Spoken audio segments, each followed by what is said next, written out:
Mal organisé, Plus loin. Bien, madame. corvéable à merci, licenciable à merci.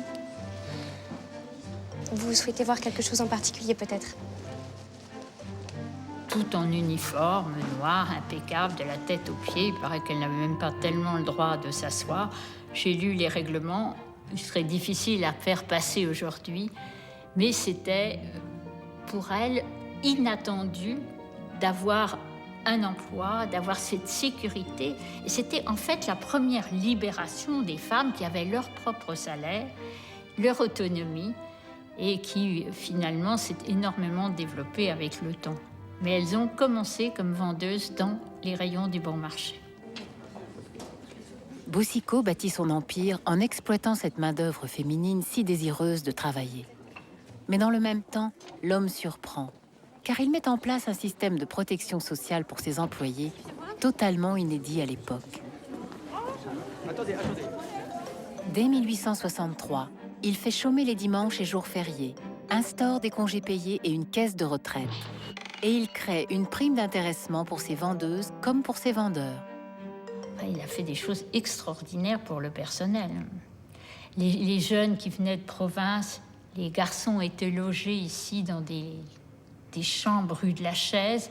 Et toutes les jeunes filles, il y en a certaines qui étaient logées ici, la rue du Bac, au-dessus des écuries.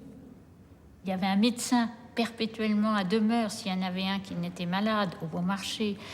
Il y avait un réfectoire gratuit parce qu'il n'était pas sûr que ces petits employés peu payés mangeaient à leur faim. Donc il y avait un réfectoire, les repas étaient gratuits. Tout ça extraordinaire. Et pas pour 3 personnes, puisqu'à la fin, dans les années 80-90, il y avait 4000 employés. Mais les hommes et les femmes continuent d'être traités différemment. Si les vendeurs acquièrent vite le droit de manger dehors à la pause déjeuner, les vendeuses, elles, sont enfermées à clé. Comme elles ont l'air d'être au régiment de la misère en habit noir, ces filles pauvres en robe de soie, sous les allures de poupées forcées au sourire éternel.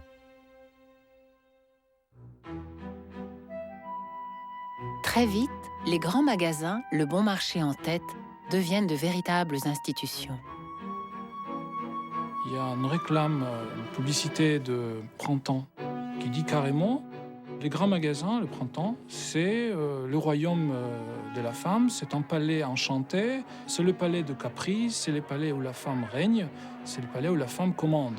Et dans ce sens-là, c'est révolutionnaire. Et ce qui paraissait impensable jusqu'à présent arrive. Les Parisiennes sortent seules dans les rues de la capitale pour se rendre dans leur nouveau paradis. Un des points essentiels pour la femme de la bourgeoisie est que les grands magasins lui donnaient l'occasion de quitter son foyer et de passer de longues heures en ville, ce qu'elle n'avait pas la possibilité de faire avant leur arrivée.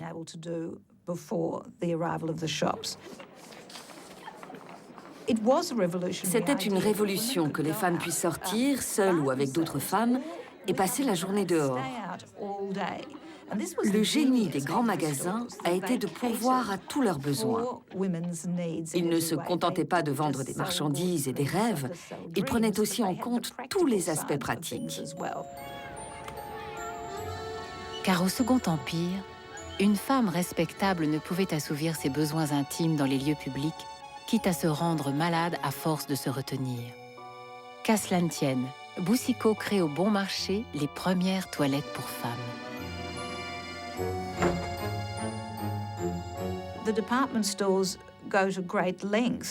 Les grands magasins se donnent beaucoup de mal pour que les femmes s'y sentent à l'aise, dans leur élément.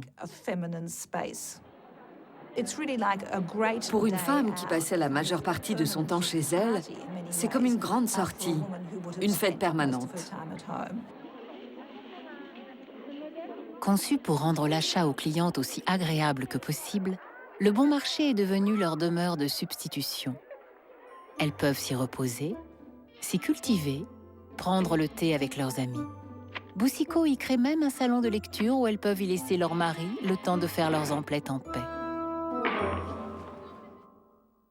La concurrence ne cesse d'épier les innovations de Boucicaut, qui n'en finit pas de parfaire un concept copié désormais par des entrepreneurs du monde entier. À commencer par Harry Gordon Selfridge, un magnat américain, lui aussi convaincu que le magasin n'est pas seulement un espace où l'on rend l'achat agréable, mais un lieu où l'on peut expérimenter une vie idéale. Il va en faire une démonstration éclatante dans l'établissement qu'il ouvre à Londres en 1909. Un niveau de service clientèle jamais vu. On pouvait faire coudre un bouton de veste qu'on avait perdu, nettoyer ses gants, renfiler ses perles, repolir ses verres de lunettes. Et on pouvait y aller soi-même. On n'avait pas à envoyer sa bonne ou à s'y rendre avec son mari. La politique de Selfridge, c'était que les gens prennent du plaisir dans le magasin. Je tiens dans les mains une vraie clé en argent. Il y a un petit anneau à l'extrémité pour l'accrocher au bracelet à breloques qui était très en vogue à l'époque.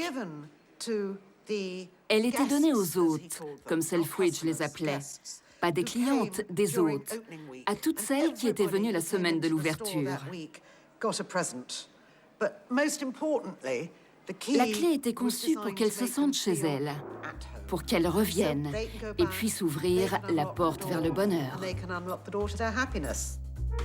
Au départ pensé comme une explosion de tous les sens, le grand magasin est devenu la clé du bonheur, ce dont Émile Zola avait eu la prémonition en écrivant son roman.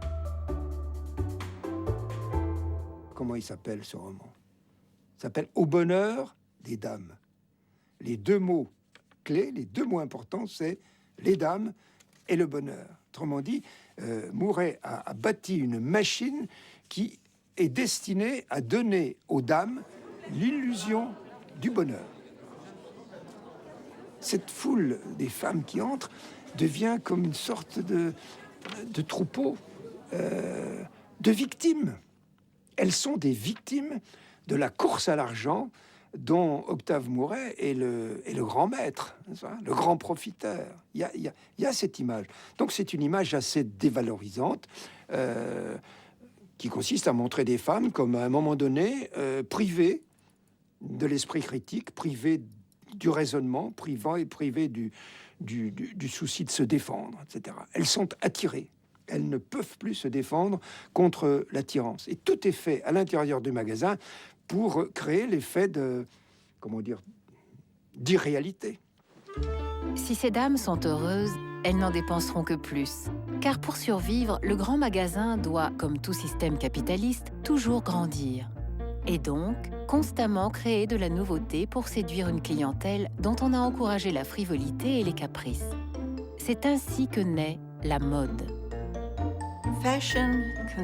Mode, consommation et modernité se concilient très efficacement au tournant du siècle et s'alimentent en permanence de sorte que l'industrialisation croît. Mais comment distribuer tous ces biens? C'est là que la mode va jouer un rôle crucial. S'habiller dans l'air du temps devient si essentiel pour les Parisiennes qu'un nouvel établissement entièrement dédié à la mode, les Galeries Lafayette, voit le jour en 1894. Créé par Théophile Bader et Alphonse Kahn, ce grand magasin, avec son décor somptueux à l'image de l'Opéra Garnier situé à quelques mètres de là, veut faire rêver les masses populaires qui fréquentent les grands boulevards en leur offrant des articles de confection à petit prix. Ils ont eu un grand succès très très vite parce que, en fait, ils démocratisaient la mode. Et le dimanche, sur les champs de course, il envoie les stylistes copier les robes que les grands couturiers ont fait pour les dames élégantes. Il travaille dans ces ateliers qui sont installés dans le coin, la rue Taitbout, rue de la Chaussée-d'Antin. Il travaille dans la nuit et le lundi matin, dans ses vitrines, il installe les robes